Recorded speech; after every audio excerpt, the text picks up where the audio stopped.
June 3. Uganda மறைசாட்சிகள்.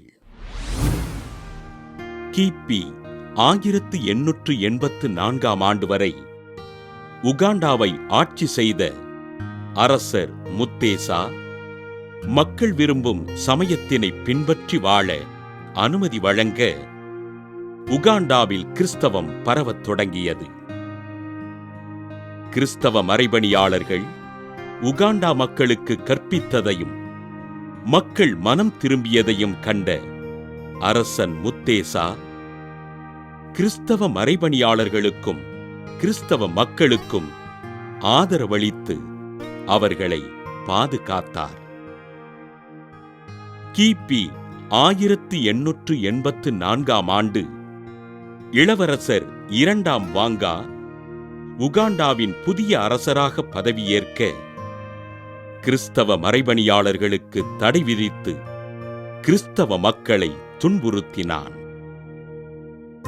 Uganda மக்கள் அரச பாரம்பரியத்தின் வழிவந்த தெய்வங்களை வணங்குவதற்கு வற்புறுத்திய அரசர் 2ஆம் வாங்கா கிபி 1885 ஆண்டு கிறிஸ்தவ மறைபணியாளர்களான ஜோசப் ருக்காரமா, மார்க்க கும்பா மற்றும் நோவா சர்வாங்காவினை படுகொலை செய்தான்.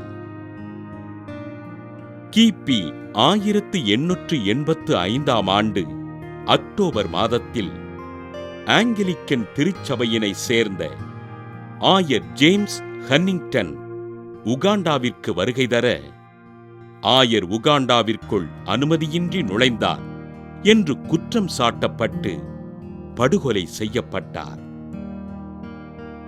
ஆயர் ஜேம்ஸ் ஹன்னிங்டனின் படுகொலைக்கு எதிராக அரசவையின் மூத்த ஆலோசகரான ஜோசப் முகாசா அரசரிடம் நியாயம் கேட்க கோபமுற்ற அரசன் 2ஆம் வாங்கா ஜோசப் முகாசாவையும் படுகொலை செய்தான்.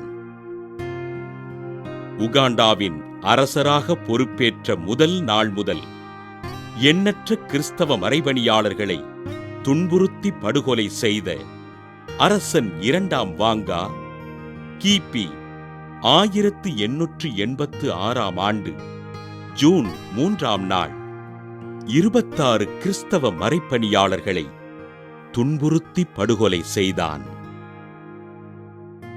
ஆண்டவரை அறிந்திராத உகாண்டா நாட்டில் ஆண்டவரை அறிவித்து மறைசாட்சியான 22 கத்தோலிக்க மறைபணியாளர்களை திருத்தந்தை 6ஆம் பவுல் கிபி 1964 ஆண்டு அக்டோபர் 18ஆம் நாள் புனிதர்களாக உயர்த்தினார்.